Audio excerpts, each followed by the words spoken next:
So ಇವಾಗ ಯಾವ ರೀತಿ ಆಗಿದೆ ಅಂತಂದ್ರೆ ಸಾಕಷ್ಟು ಪ್ರಕರಣಗಳಲ್ಲಿ ಪೊಲೀಸ್ ಕಾನ್ಸ್ಟೇಬಲ್ ಆಗಿರಬಹುದು ಅಥವಾ ಪೊಲೀಸರು ಕೆಲವೊಂದಿಷ್ಟು ಜನ ಆಗಿರಬಹುದು ಅವರು ಲಂಚ ಪಡ್ಕೊಂಡು ಸಿಕ್ಕಾಕೊಂಡಿರುವಂತಹ ಕೇಸ್ಗಳು ಇದ್ದಾವೆ.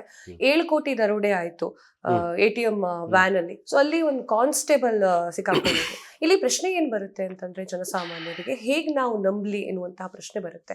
ಇದಕ್ಕೆ ಏನು ಉತ್ತರ ಕೊಡ್ತೀರಾ ಸರ್? ಇದರಲ್ಲಿ ಎರಡು ಭಾಗ ಇದೆ. ಒಂದು, ಪೊಲೀಸ್ ಇಲಾಖೆಯಲ್ಲಿ ಮಾತ್ರ ಈ ಥರ ಸಮಸ್ಯೆ ಇದೆ ಅಂತ ನಾವು ಒಪ್ಕೊಳ್ಳಲ್ಲ. ಎಲ್ಲ ಇಲಾಖೆಯಲ್ಲಿ ಈ ಥರ ಸಮಸ್ಯೆ ಇದೆ. ಸೊ ಇಲಾಖೆಗಿಂತ ಜನ ಒಂದೇ ಟೈಪ್ ಇರಲ್ಲ, ಬೇರೆ ಬೇರೆ ಟೈಪ್ ಜನ ಇರ್ತಾರೆ. ಸೊ ಒಬ್ಬ ಜನದು ತಪ್ಪು ಮಾಡೋದಕ್ಕೆ ನಾವು ಎಂಟೈರ್ ಇಲಾಖೆ ಮೇಲೆ ದೂರ ಹೇಳೋದು ತಪ್ಪು. ಈ ಪ್ರಕರಣದಲ್ಲಿ ಕೂಡ ಒಬ್ಬ ಕಾನ್ಸ್ಟೇಬಲ್ ಹೌದು ಶಾಮೀಲಾಗಿದ್ದರೆ ಅವ್ರ ಮೇಲೆ ನಾವು ಕ್ರಮ ತೊಗೊಂಡಿದ್ದೀವಿ, ಅರೆಸ್ಟ್ ಮಾಡಿದ್ದೀವಿ, ಇನ್ನೂ ಜೈಲಲ್ಲಿದ್ದಾರೆ, ಅವರು ಚಾರ್ಜ್ ಶೀಟು ಮಾಡಿದ್ದೀವಿ. ಯಾಕೆಂದರೆ ಇಂಥದ್ದು ಪ್ರಕರಣ ಆದಮೇಲೆ ನಮ್ಮವರು ಶಾಮೀಲಾಗಿದ್ದರೆ ಅದು that is very very serious ಅಂತ ನಾವು ಟಾಲರೇಟ್ ಮಾಡಲಿಕ್ಕೆ ಸಾಧ್ಯನೇ ಇಲ್ಲ.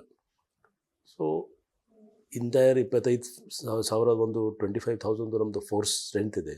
ಈ ಫೋರ್ಸಲ್ಲಿ ಒಬ್ಬ ಇಬ್ಬರು ಈ ಥರ ಮಾಡಿದರೆ ಖಂಡಿತ ಅವ್ರ ಮೇಲೆ ನಾವು ಕ್ರಮ ತೊಗೊಳ್ತೀವಿ. But as a rule I am 100% sure ನಮ್ಮ ಪೊಲೀಸವರು ಎಲ್ಲರೂ ಒಳ್ಳೆಯವರು ಇದ್ದಾರೆ, ಟ್ರೈನಿಂಗ್ ಒಳ್ಳೆ ಸಿಕ್ಕಿದೆ ಅವ್ರಿಗೆ. ಆಗ ನಾವು ಅವ್ರಿಗೆ ಬ್ರೀಫ್ ಕೂಡ ಮಾಡ್ತಾಯಿರ್ತೀವಿ, ಅಡ್ವೈಸರೀಸ್ ಕೊಡ್ತೀವಿ, ಅವ್ರ ಮೇಲೆ ಡಿಸಿಪ್ಲಿನರಿ ಆ್ಯಕ್ಷನ್ ಕೂಡ ತೊಗೊಳ್ತಾ ಇದ್ದೀವಿ.